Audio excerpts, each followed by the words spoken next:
¿Realmente necesitas proteína en polvo? ¿Es segura para los riñones? ¿Te ayudará a conseguir mejores resultados? ¿Cuál es la realidad sobre este suplemento que incluso hoy día ya podemos encontrar en los supermercados normalitos? No siento más, esta va a ser tu guía definitiva sobre la proteína en polvo, así que vámonos al ruedo.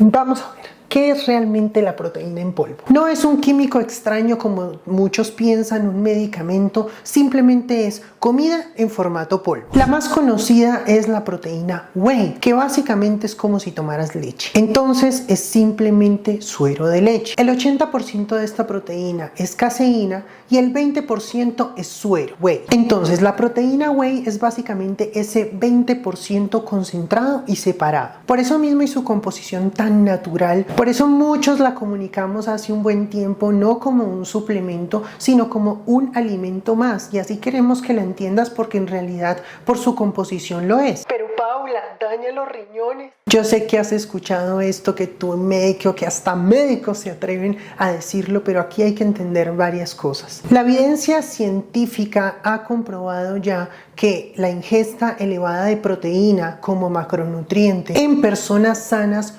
no incide ni causa ningún daño renal. Repito, sanas, sin ninguna patología o antecedente médico. De hecho, estudios han demostrado que ingestas desde 3 a 4 gramos de proteína por kilogramo de peso pueden ser seguras a largo plazo. Pero recuerda que llegar a esas cantidades tan elevadas ni es lo óptimo ni es necesario. Las cantidades como tal de proteína ya lo he explicado en este video anterior sobre macros, así que si estás perdido todavía con cuánta proteína debes consumir al día, cuál es tu requerimiento diario de proteína, te recomiendo irte primerito allá. Tener un consumo adecuado de proteína en general puede traer muchos beneficios que también se relacionan con el consumo de whey, de proteína en polvo, que eso ya lo veremos en unos minutos. Ok, después de ese paréntesis, ahora sí volvamos a la whey. ¿Qué la hace tan especial? Aunque hay muchas proteínas en el mercado, la evidencia siempre posiciona a la whey en primer lugar debido a su alto contenido en leucina, uno de los aminoácidos más importantes para el crecimiento y mantenimiento de tu masa muscular, y porque se absorbe y utiliza de manera más rápida y efectiva por el cuerpo. Esto claro está en comparación con otras fuentes de proteína en polvo y fuentes en general de proteína. Y por esto mismo es la que más se recomienda consumir, sobre todo post-entrenamiento, dado que en este momento es un momento crucial porque tus músculos están mucho más receptivos, lo que aumentará un poco más la síntesis proteica. Pero no te me vayas a enloquecer con esto, que ahora solo la proteína toca post-entreno. No, es solamente un datico para que lo sepas por si quieres hilar un poquito más fino en tu proceso. Esto no quiere decir que no puedas consumir otra fuente de proteína post-entreno, ni mucho menos que no puedas consumir la proteína en polvo en otro momento. Mejor dicho, eso de comida pre, intra y post-entrenamiento ya lo tienes en este videito en mi canal. Ahora bien, el Instituto Australiano del Deporte clasifica los suplementos de la A a la D según la evidencia científica que tengan. La proteína whey la podemos encontrar en el nivel A, es decir, el nivel de máxima evidencia. Así pues, los estudios demuestran que la proteína o el consumo diario de proteína whey puede beneficiar el aumento y mantenimiento de tu masa muscular, ayudarte a mejorar en la fuerza, mejorar en la recuperación post-entrenamiento, mejora la saciedad y ayuda a controlar el apetito, puede tener efectos positivos en la glucosa, y estos beneficios se pueden dar tanto en personas sanas, entrenadas como principiantes. Ahora bien, tipos de proteína whey, que yo sé que este tema de cuál me funciona, cuál es la mejor, qué tipos hay, siempre confunde. Básicamente la podemos encontrar en 3 versiones. Concentrada, contiene entre el 70-80% de proteína, es la más económica y menos procesada. Contiene algo de lactosa y algo más de carbos y grasa. Generalmente es la que aplicaría para la mayoría de personas a menos que tengas algún grado de intolerancia. Aislada.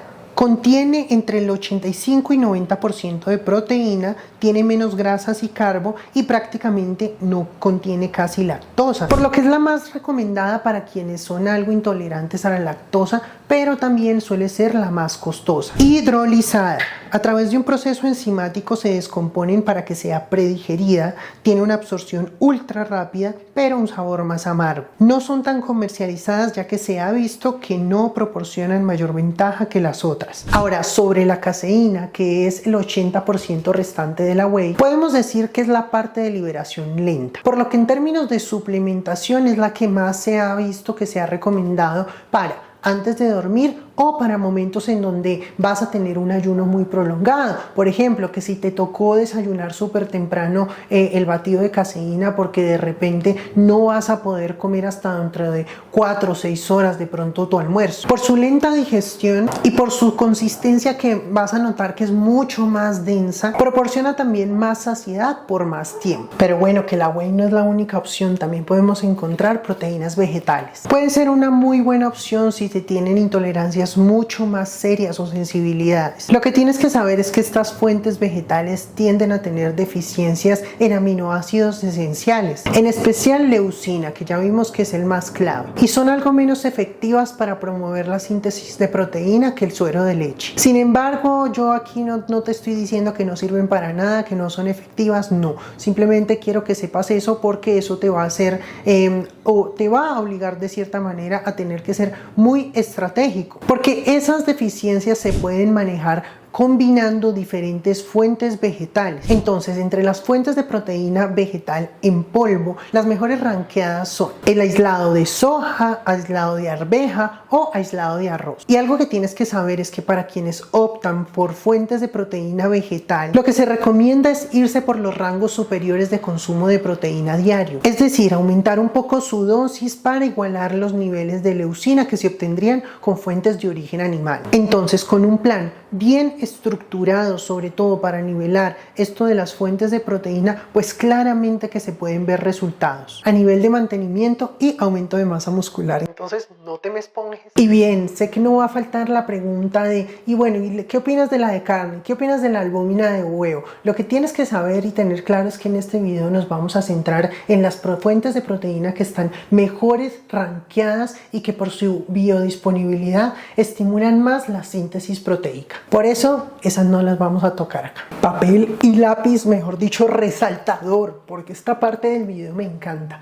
¿Cómo identificar una proteína de calidad? Ojalá yo hubiera aprendido esto en mis inicios. Primero, fíjate en la lista de ingredientes. Mucha gente solo se va a la tabla nutricional y dice, uy, tiene más de 20 gramos de proteína, me la llevo. No, así como eliges un producto en el súper, pues lo mismo, que por cierto de eso ya tienes videito en mi canal, lo primero que tienes que hacer es irte a la lista de ingredientes, y de primer ingrediente, y eso no es negociable, lo primero que debe estar es la fuente de proteína que promete. Si dice que es proteína de suero de leche, el primer ingrediente debe ser proteína de suero de leche, concentrada o aislada, lo que sea, pero debe ser el primero que diga ahí. Y ojo, porque no debe decir mezcla de proteínas, blend de proteínas, mix de proteínas, ni mucho menos proteína patentada, sin decirte qué es. Ojo ahí. Segundo, aminospike, que es un término que a nivel mundial ya se consolidó y es cuando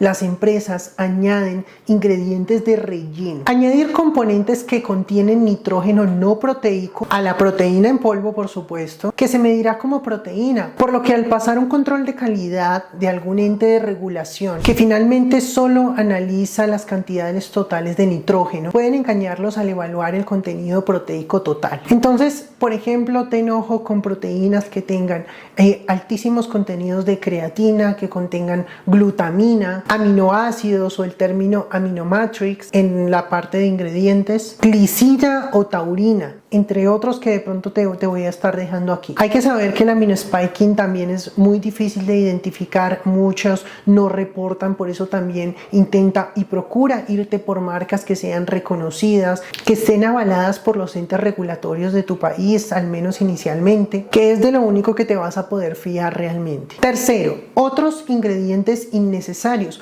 Una proteína no tiene por qué contener ningún tipo de aceite vegetal, exceso de edulcorantes, polialcoholes, azúcares. Ojo con ese tipo de ingredientes. Cuarto, valores imposibles. Mejor dicho, que una proteína te diga que es cero todo, que solo tiene proteína. Además, una proteína debería tener un porcentaje de proteína por servicio entre el 70 y el 80%. ¿Cómo sé esto, Paula? Esto es muy sencillo, es una pruebita fácil que puedes hacer. Por ejemplo, lo que se hace es agarrar la cantidad de proteína que reporta, los gramos de proteína por servicio, por el tamaño de la porción. Por ejemplo, aquí en mi proteína, agarras 20, que son los gramos de proteína que reporta por servicio, y la porción es de 26 gramos. Eso nos da el 76%. Entonces, check, está en el rango. ¿Y por qué ya me sé tus dudas? Vamos a ver otras preguntas frecuentes sobre el consumo de proteína en polvo. ¿Cuántos scoops de proteína podemos tomar diarios? Esa es una pregunta muy frecuente. Esto dependerá de cada persona y cuánto de su requerimiento diario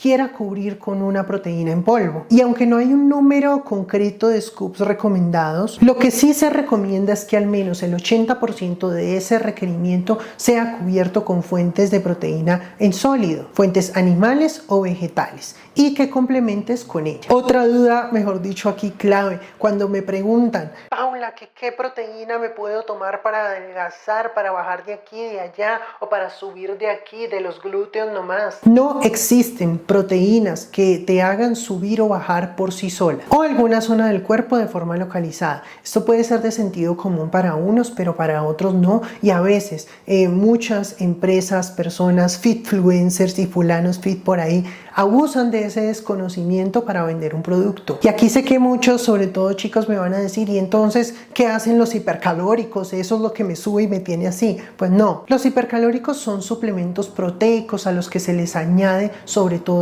carbohidratos de rápida absorción y digestión, que va a hacer estas proteínas hipercalóricas, llenarlas de calorías, por ejemplo con ingredientes como maltodextrina, azúcares, más grasas, entre otros, pues para aumentar su contenido calórico y con esto ayudar a empujar la nutrición, sobre todo en casos muy puntuales. Y ojo con eso, no confundas una proteína normal con un hipercalórico, porque este tipo de hipercalóricos suelen tener alrededor de 500 y 1500 calorías por servicio suave. En cambio, una whey podemos encontrarla entre, si es aislada, hidrolizada, desde las 90 calorías por servicio hasta máximo las 140, 150. Entonces la diferencia es abismal. Aún así, que sea hipercalórico no quiere decir que te vaya a hacer ganar músculo más rápido, ni mucho menos. Pronto una subidita de peso ahí bien de totazo, así gordumen, tal vez. Vuelvo y repito este punto que ya lo expliqué antes, se puede tomar en cualquier momento del día.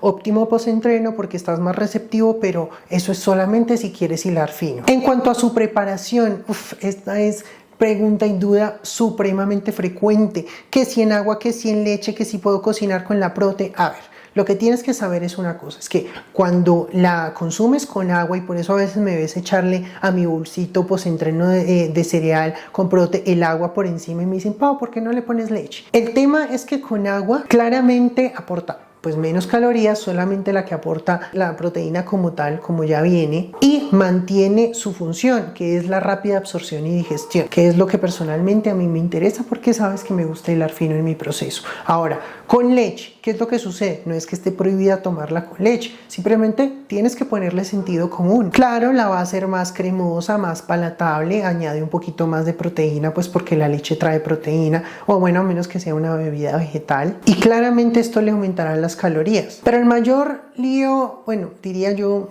por decir algo ahí, como lo que sucede cuando la haces con leche, sobre todo si la dejas para un timing post-entreno, es que deja de cumplir su función, que sea de rápida absorción. Simplemente este nuevo alimento va a entrar a ralentizar su digestión, en especial si es leche. Entonces, pues, para esos casos ya no tendría sentido las funciones principales de una proteína en polvo, o pues de la proteína de suero de leche. Pero pues ya es de libre elección. Diferente si te tomas un batido con la prote en otro momento del día. Ahí sí, va y viene, como quieras. En recetas que si se puede cocinar con la proteína, pues claro, te puedes hacer smoothies, puedes hacerte pancakes, cakes proteicos como los que ya te he mostrado en mis reels. Sí, señores, la proteína se puede someter a cocciones. no cocciones exageradas como cualquier fuente de proteína que pones en un sartén y si la dejas sobrecocer o quemar pues se daña, pero va a tener un proceso igualito, se va a desnaturalizar, pero eso no quiere decir que pierda sus propiedades. En cuanto a la proteína en polvo, lo que se recomienda es que si vas a hacer preparaciones con ellas que requieran cocción,